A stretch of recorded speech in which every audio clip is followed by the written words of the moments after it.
Hey everybody, how's it going? It is Matt and it is Terrifying Tuesday. And yes, folks, I have yet another review for you.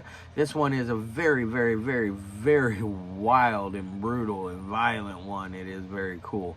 But before I roll on to any of that, I want to wish each and every one of you a great morning, evening, dawn, day, or dusk. All that lovely stuff, because life really is too short as is. Please do like, share, and subscribe. I love seeing each and every one of you when I am here to do a review for you. And also check out the description box.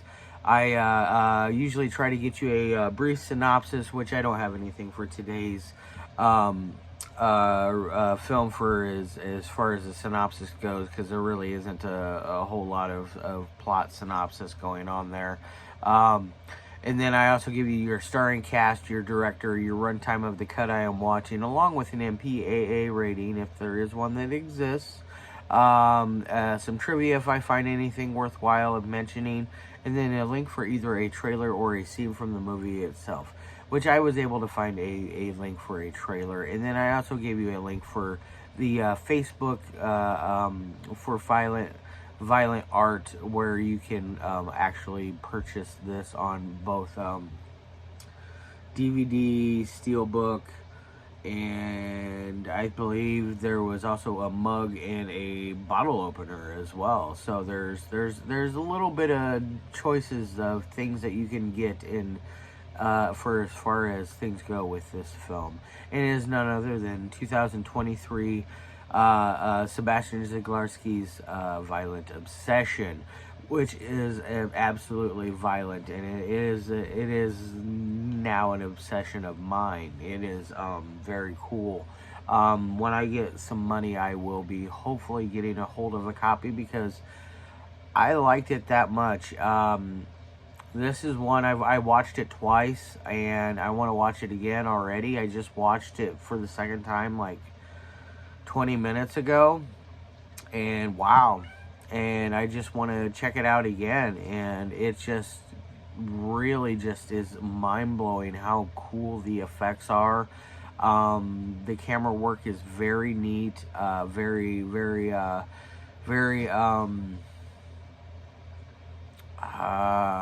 avant-garde, but very edgy, and very manic feeling in ways. It's very cool. Everything about this movie is just top quality, and I really enjoyed it. And I want my extreme gore connoisseurs to check this one out. This is definitely not for everyone, because it is so gory. Like, there is penis mutilation twice in it. There is a girl getting her tooth drilled through, as well as her forehead. There is chainsaw action. There is a girl who is suspended by hooks. It's just, there's just so many different things that are going on in here, and all the while you're following around this guy who is stumbling across these atrocities, and he's having all these visions of it. And it reminds me of one of Sebastian's first films that I reviewed years ago, called A Fucking Cruel Nightmare, which is just a masterpiece in its own. It's a long movie. It's one of those. I mean, it's not long. It's only like an hour and a half, hour and 20 minutes, something like that. But it just seems long, because there really is no plot development, no story development, nothing like that. But it's just one really cool long gore mixtape, essentially. So if you guys if you guys are looking into getting into that movie, check out my review for A Fucking Cruel Nightmare, from Sebastian as well. And I also covered another movie that he acted in, which is called, as you can see, my poster right here is King of the Cannibals, which is a very cool little movie. I absolutely love and adore it. It's also known as Cannibal Messiah here, and it's released from SRS Video. That's one that I highly recommend as well. Now, back to Violent Obsession. Sebastian, like I said, he did a very good job with this. He's no slouch behind the camera, as far as directing goes, as far as special effects goes, as far as editing goes. The music works for it. I never once found myself bored. I only checked the time once. That was when I first watched it, just because I was curious how far I was in. Because it just seemed like, holy crap, I'd seen so many really just insane effects that I was curious how much longer I had and how many more effects I possibly could see. And it really, really just stunned me and blew my mind. And, for 34 minutes, it goes by really fast. This one, I think it's a perfect runtime for it. It doesn't need to be any longer, doesn't need to be any shorter. The only thing that would be cool is maybe if you did do a longer version, do a full feature length on this, and then do some backstory on our killer and why he is the way he is.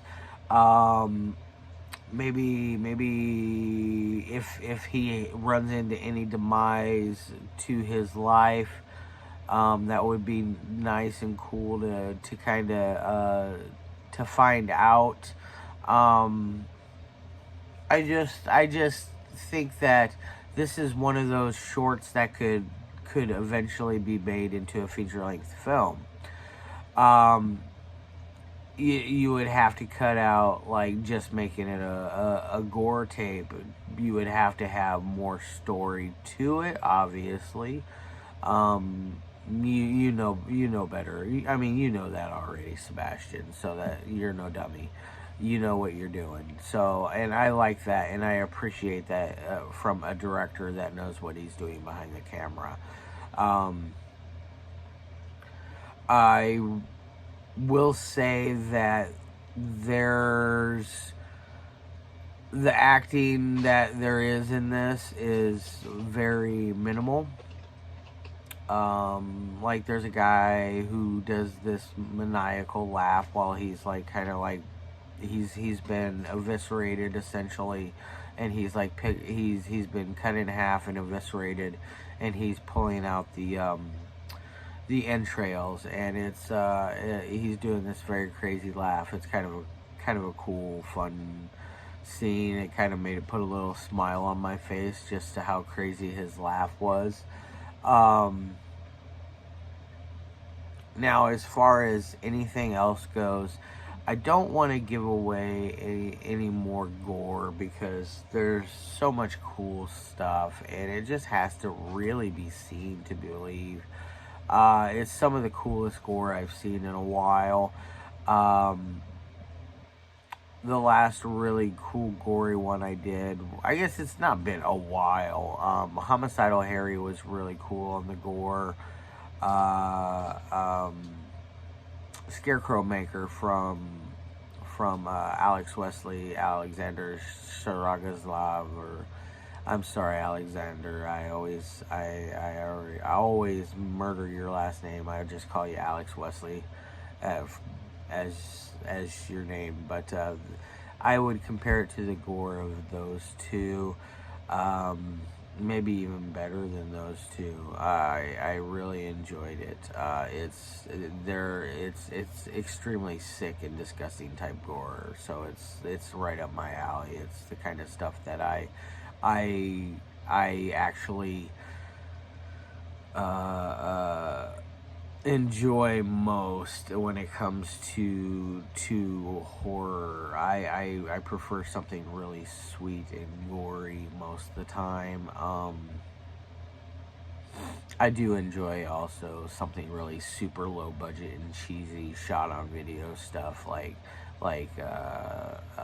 anything from Tim Ritter or Phil Herman or Donald Farmer or Brett Piper's great as well. The Polonia brothers, they all did amazing films, and and I would love to see more people get into their stuff. Now that I've got all that out of the way and I've jabbered on and on about this, that, and the other, as I usually do, I'm going to roll on to what I want, my actual like ratings for this one. On a 1 through 5 scale, I'm going to give this thing a 3.5. It is above average as far as everything goes.